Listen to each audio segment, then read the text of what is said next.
This is Talking Bullish, your Bradford Bulls fan podcast. With your hosts, Laura Micklefield and Alan Raisin. The Bulls had a trip to Perpignan this week where unfortunately we fell to a loss. And we're going to talk about that game, we're going to talk about the news, and also the Red V are coming to Odsal. Hi Laura. Hi Alan. How are you doing? Not bad on this warm, sweaty evening. Yes, it's been a hot one this week, and I think it was quite hot and sticky down in Perpignan for the Bulls. It did look rather hot and sticky, and I was surprised there weren't breaks for water, to be honest. It did look really hot, and there were a few red-faced players, but they battled the heat and battled in the match against Catalan, but unfortunately came up short. But we'll have a little look through the match and see what happened, because it was a little bit controversial, wouldn't you agree, Alan? Yes, disappointing, controversial, lots to talk through this week. So yes, it was a bit back and forth at first, wasn't it? So the Bulls unfortunately had a knock-on near the line, which we thought was a steal, but the captain's challenge was inconclusive, so Catalan get the ball back. These captain's challenges, they're really frustrating me. It's just, well, one, the length of time that they take to look at it that I've moaned about before. But like with this, it's 4 minutes into the match. The player is obviously challenging the decision of knock on. What right-minded player would challenge and use their challenge 4 minutes into a match if they didn't actually believe that that ball was stolen off them? Like, let's just use a bit of common sense as well. And then even with the replay, they're saying, yeah, you can guard the ball, you can have your hand on the ball. You see this one clearly reefed away and still it's inconclusive. So I just feel like what's really the point of it? Yeah, just to clarify that, you're not saying that they shouldn't have challenged. You're saying that they were so confident that they did challenge that early in the match. Yeah, I'm just saying, like, these actual, it's the decisions that are, like, either make a decision quickly is my first gripe, and then secondly, make consistent decisions, because one way it's one thing and one way it's another, and it's just, I don't know, it's getting very confusing, and I think it's open to interpretation by which referee is actually doing the video reffing at the time. Some, like I say, deeming it that's a knock on, it's a loose carry, even though it's reefed away. Some will say it's reefed away, and some just won't commit and say inconclusive. So, and this whole, like, oh, we don't have a camera angle to see where the ball goes. Well, get a camera angle. Like, it's a professional sport. Like, it's just, I think that was my whole kind of gripe with the whole match this week, not to sound too negative, but we'll come to that later on. Yeah, well, getting back into the swing, as the match eventually did, 5 minutes in, Catalan scored a try. Yeah, the field position given to him by the knock-on, it paid for Catalan, and in fairness, it was a pretty weak defensive line. It was just kind of a charge through over. They got the try and got the 2 points as well, so that was 6-0 to Catalan at this point. But we hit back quite soon after that. Ryan Sutton dragging defenders over the line to pull the score back to 6-all. Yeah, brilliant try this. I enjoyed it. It was just kind of brute strength from Sutton, just powering through the middle. A couple of defenders tried to stop him, and he's like, no, you can just come with me, and dots it over the line. So I was pleased to see him get over. And yeah, it was 6-6 at that point, but then it turned into a bit of a you score, we score sort of match. And 14 minutes later, Catalan are over again, and this time it's Josh Allen who crossed to regain the lead, because that is converted again to make it 12-6. But we didn't stop there. There was a great line break from Nicarima. Must have run about, I reckon, 35 metres. I was trying to figure it out on the replay. He passed it to Ethan Ryan, who scores a spectacular finish in the corner. Yeah, brilliant. A trademark Ryanair finish there, as he's doing pretty much every week now, making it 12-10, because unfortunately the kick was just out of reach from the touchline. Then, of course, it swung back to Catalan, back-to-back penalties given to them, and they crash over to extend the French side's lead to 16-10, and that goal kick goes through as well. So it becomes 18-10 at that point. Yeah, so then this is the kind of second bit of controversy, I suppose you'd say, if you want to class the knock-on, but the first one that was maybe the a proper bit of controversy. Yeah, so it's 33 minutes, and it is quite a pivotal part of the match, I thought, because obviously we're 25 minutes in. I know that Catalan had kind of nudged ahead a little bit further, and like we said, it was very much a we score, you score sort of match. But then, yeah, just a really random decision. The ref said that the ball was stolen from the Bulls player. The video ref was shown the footage, and obviously from Catalan challenging that and saying that Bradford just lost the ball. Yet again, looking at the footage, you could see, I think it was Cruz Lehman, gone in for the tackle, went for the ball, reefed his arms away. The ball goes flying, looks like a straight pull. We're like, oh yeah, clear as day. It's a ball steal, so challenge is going to be rejected. Comes up on the board, challenge rejected. Next minute, it's a Catalan scrum.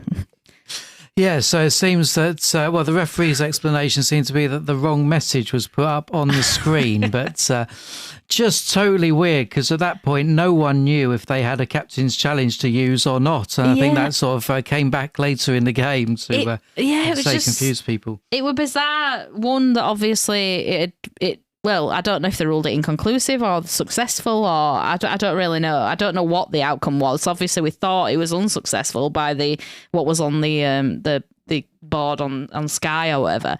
But it was just strange as well, because yet again, like when we're watching the replay, and maybe we do have as Bulls blinkers on, I don't know, but it was just kind of such a simple one. It's like referee said ball steal. I've had a look. You can see he's literally reefed the ball away. Done deal. We just carry on. But yeah, bizarre. But anyway, so obviously Catalan get the scrum, and then from that, Catalan get the momentum, and Catalan get the try. Yeah, and that takes us to half time at 22-10. Yeah, so a little bit behind at half time. Quite disappointing. Like I say, it was a bit of a scrappy first half. I'm not saying Bradford were faultless. There were quite a few errors and a bit of indiscipline. It just seems to be one of those again where, like I said, we sometimes get a feeling, or I do, where I think things just aren't really going our way here, and it seemed to be one of those again. And I thought, is it just going to blow out in the second half? But hopefully not. But yeah, it were a bit you score, we score until kind of all the little bits of controversy, and there just seems to get a bit of a roll on then. But 22-10 half time. I think it flattered Catalan a little bit. Well, opening up the second half, it didn't take long for Connor Wynne to bounce on a loose ball and spark a comeback, taking us to 22-14. Yeah, that were a good one. I think this was the try where it was kind of kicked up in the air, and then the Catalans player actually did a really weird assist by heading it backwards. It bounced awkwardly, which is obviously the thing of never let a rugby ball bounce, because it bounced awkwardly for Catalan, but good for Connor Wynne. He pounces on it, and we get back within a 2-score game. So we're thinking at this point, maybe getting back into it. But as was the first half, the second half followed the same. We scored, then they scored. Yeah, unfortunately, a rookie error from the Bulls, losing the ball on the set straight after the try, and Cruz Leeming goes in, and again the goal kick goes through, making it 28-14. So again, sort of starting to lose hope again a little bit. Yeah, they're back in front, and I'm thinking that's it. Like, it's kind of game over here. And then I got a bit of hope, but it was soon quashed by the video referees. So yeah, second bit of controversy in the match. So we're over again, a pass to the edge, and Armitage is over to score. But on first look, I thought he was actually in touch. I did say this before the replay. But then when we saw the replay, when it went up, I was like, oh yeah, he actually stayed in. That's brilliant. We've scored. For him to just say, no, he was out and it's not a try. Yeah, it was really dodgy, this one. Like, I think the lifting of the foot, like at the last minute, I didn't think it was particularly clear whether it lifted off the ground or just dragged over the paint just as he passed the ball. But it was ridiculously close, and I actually thought he was not in touch. But, the referee saw it differently, but it was like really, really like fine margins. Yeah, definitely fine managers on this one. And again, it would have got us back into it. So it was a really kind of pivotal moment in the match. And I think that was, it was really unfortunate. Like I say, first full speed, I genuinely did think he were in touch. I thought we're not going to get it in touch. But then seeing it slow, I genuinely like, there's even space between the touchline, and then when he does go over into touch, his foot's in the air. But yeah, I don't know what they saw. Maybe I've got my Bradford Bulls blinkers on, but it didn't look like he was out to me. But yeah. However, the next part I find absolutely ridiculous. If you've seen the match, you probably know what we're talking about. So 64 minutes in, our third big controversial moment. And this was the biggest. Yeah. So Ethan Ryan goes after a kick through, touches down, tries good, but it gets pulled back for him being offside. So in fact, the ref calls it no try because it's offside. The line judge doesn't seem to have a clue, so they take it to the video ref. But there's no camera angle. Like, how can this be? This is a professional sport. They're like, in every football stadium in the country, there are cameras. Well, probably not every football stadium, but in certainly the top 2 tiers. It beggars belief, this one. I've never seen a try chalked off because you can't see the angle. I know you've got to go with the decision that the referee said, but sometimes, like, I don't know, it beggars belief. I don't know what maybe they were supposed to do, but I suppose you can only be given what you've got. But I've seen things afterwards where they said there is actually a camera angle where you can look at it and you can see he's clearly onside. So why the video referee was not shown that camera angle, I have no idea, which makes it even more controversial. Oh, that's terrible. Yeah, I didn't even know that. No, so whether that's because, I don't know, the angle was maybe from Bulls TV or something, I don't know, and not from the French... unofficial view. Or the Sky, I don't know.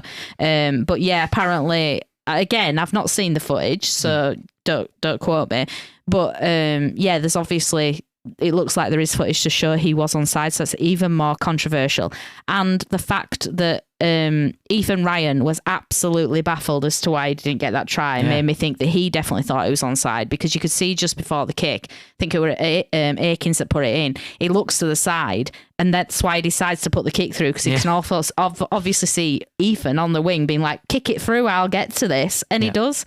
So why he'd kick through after checking Ethan's there, why Ethan were absolutely like raging that he wasn't given this try, again, just because there's not a camera angle to see it. And just think like about the momentum of the game here. We're 28-14 down and we've just had 2 tries chalked off. Like, it'd have been a totally different match. Yeah, definitely. Unfortunately, we didn't give up at that point. We did finally get through. We were given a decision at last on the 69 minutes. Caleb Akins gathered a really clever kick from Wynn, actually following a great run through along the touchline from Wynn to keep Bradford's hopes alive, perhaps. Obviously getting a bit late in the day, but we converted that as well. So at that point, 28-20. Yeah, so we were narrowing the gap again, and yet again, think if we'd got those other 12 points or minimum of 8 points, we'd have been either drawn or ahead at this point. But I mean, it is what it is, and you can't turn back time. But definitely, third time lucky. 2 tries chalked off, the third one given.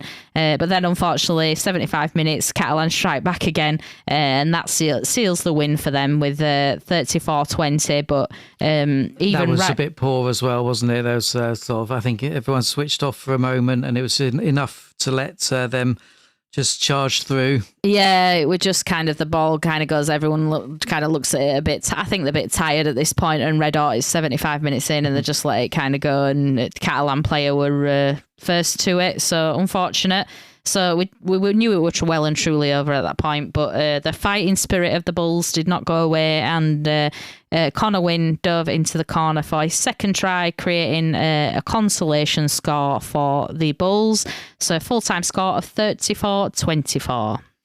Yeah, I think certainly in the second half, Connor Wynn really shone. I think it's like was involved in a few tries, a few movements, was really good. But strong running as well, I thought. Yeah, absolutely. But in general, disappointing on a few levels. I know Kurt in his post-match reaction said we weren't disciplined enough with the ball, and obviously we've talked about the controversial moments as well. But on the other hand, we were only sort of 10 points behind, and it was quite an exciting game, really. Yeah, I mean, if you're a neutral watching that, I know it wasn't the best quality rugby league, but it's a really hot day. And but you got plenty of tries, there plenty of points, and plenty of controversy as well. So for a neutral watching, it was probably quite a good one to watch. But as a Bulls fan, it was a very frustrating match to watch. And like I say, it could have gone a totally different way. I'm not saying that we'd have won it, but we could have done. But the thing is, as well, you can't blame it obviously on the missed tries. They've gone. That's it. That's been and gone. But if we'd have been a bit more switched on in some of the poor defensive areas and kept them out a little bit more, we'd have had a good chance of winning that game. I know, like I think Kurt said in his reaction, that we scored 24 points against them. Usually that would be a win. But especially away from home, like really good to score 24. Yeah, we did have a chance of winning that one. We definitely did, and obviously the momentum of the game with those two disallowed tries just switched it back kind of in Catalan's favour. But we weren't great with the ball as well. We did there were a lot of drop ball, and obviously there were a lot of penalties and indiscipline as well. And then in the other matches, it was an academy loss this week to Hull FC, 52-12. The wheelchair team also lost to Hull, 30-68. But the women are into the Challenge Plate final. Yeah, brilliant for the women. A big congratulations to them after a well-fought 30-18 win over Oldham. So they head into the final for the Challenge Plate, which will be really good to see if they get a win for that, and a real big good luck to the ladies. On to the news then. So we were talking about Ryan Sutton last week. That has finally now been confirmed that he's signed a 2-year deal with the Bulls. Yeah, really good news. Like I said, until it came from the Bulls, we couldn't say for sure, but it did sound like from all the media sources that it was true news, and it absolutely is. So he's staying with us for 2 years. It's really good to see that, because he's been a really standout player, and obviously he's one of the leadership group. And I know that there were other Super League clubs after his signature as well. So to think that he wanted to stay with the Bulls and commit to him for another 2 years is definitely a good sign. So brilliant news with that one.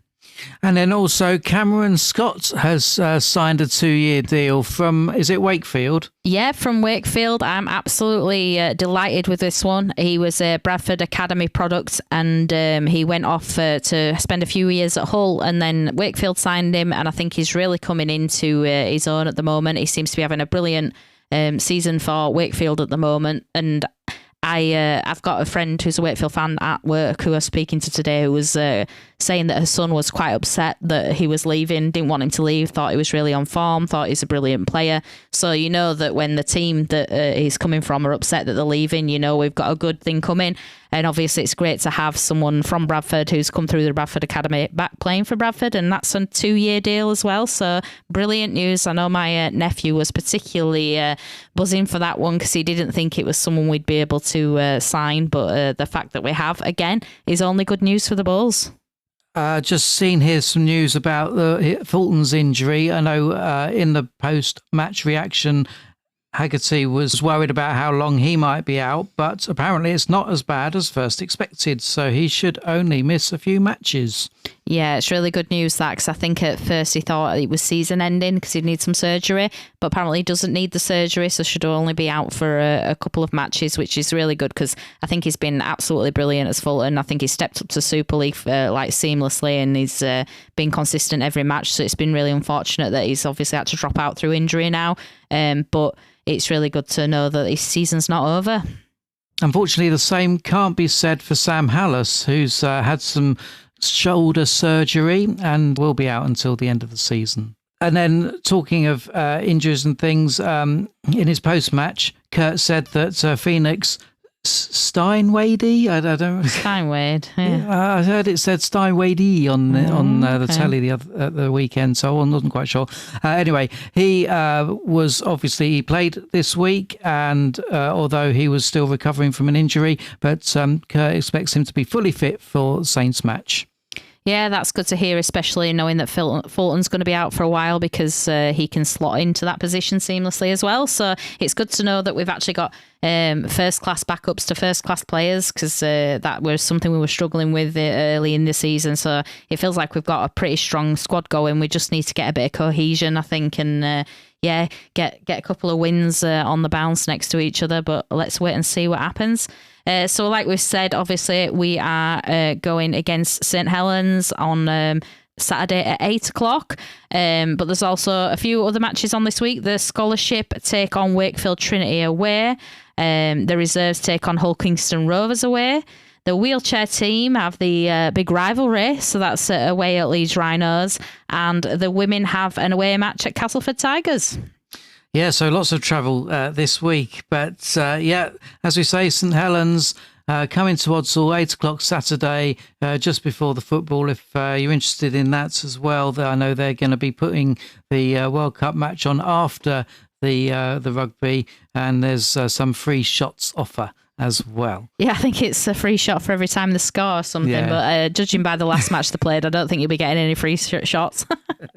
But I'm not much of a football fan, but I've been trying to get into the spirit and watch these England matches. So hopefully we'll have time for the Bradford Bulls match and then the football after, if you are a fan of both the sports, or if you just want to be patriotic like me and just like football once every so often.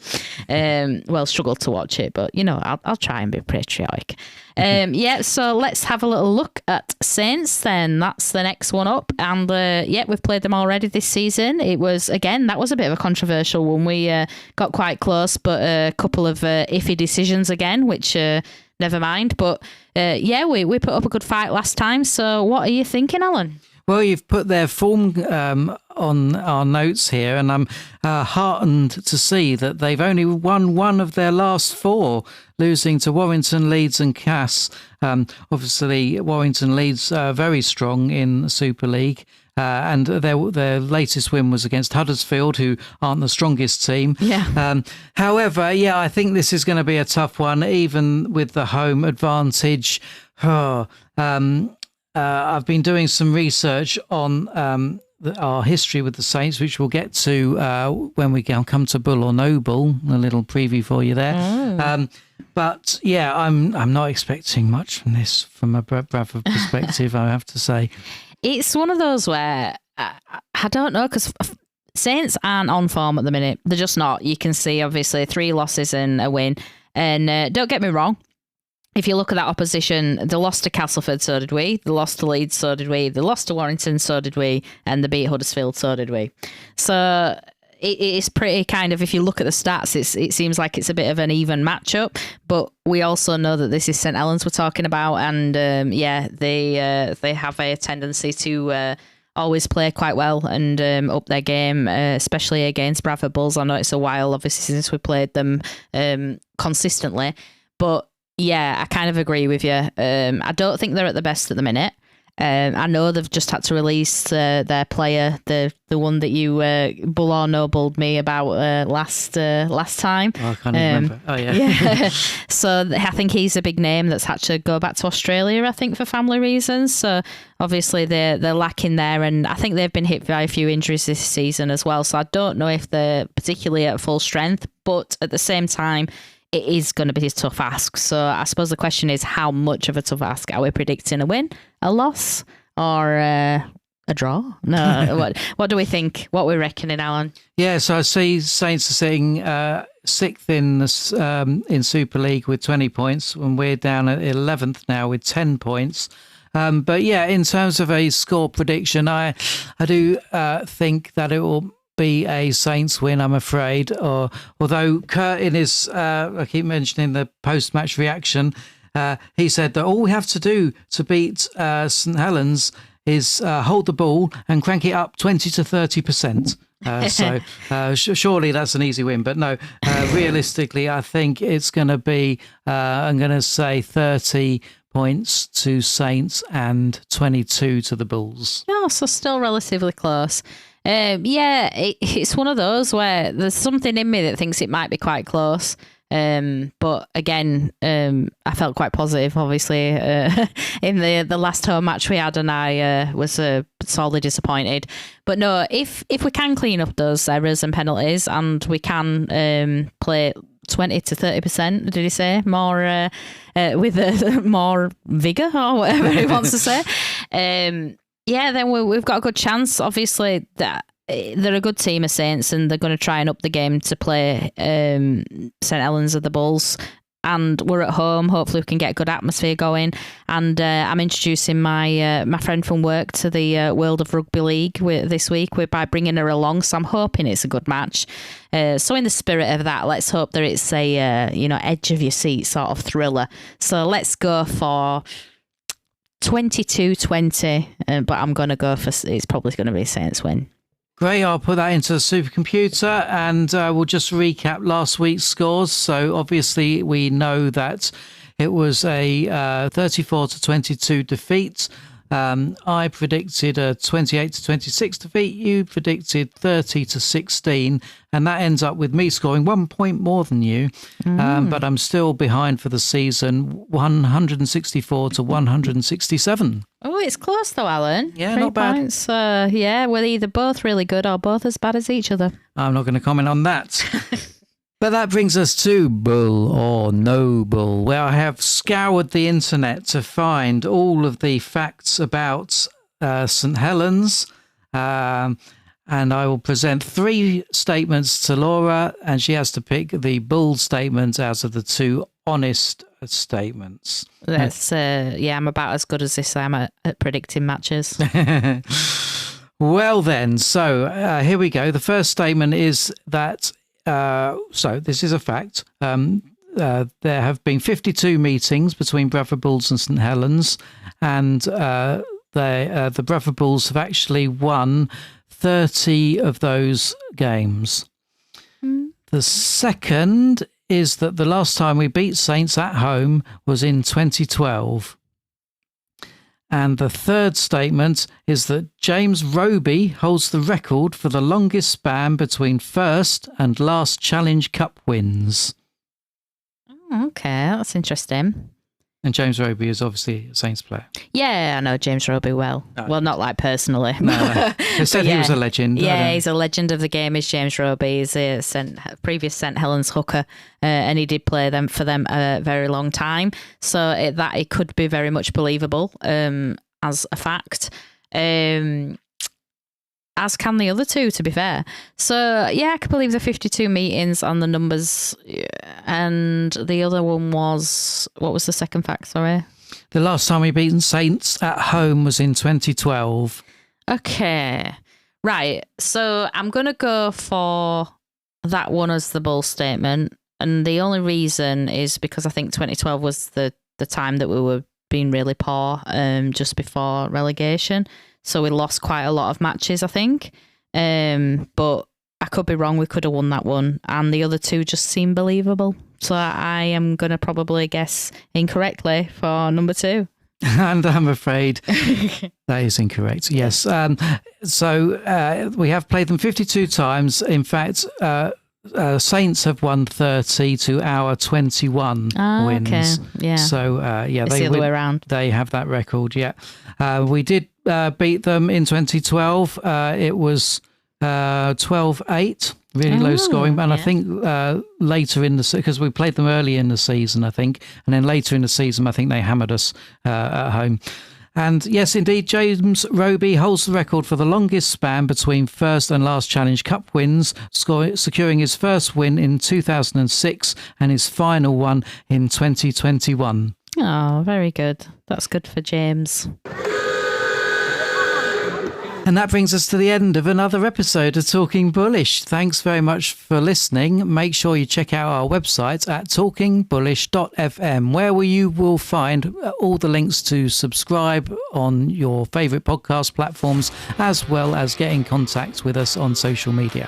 Yeah, and as with every week, thank you so much for everyone listening, and again for people who comment and get in touch with us. We really do appreciate it, and we love just kind of sitting here and talking everything Bulls.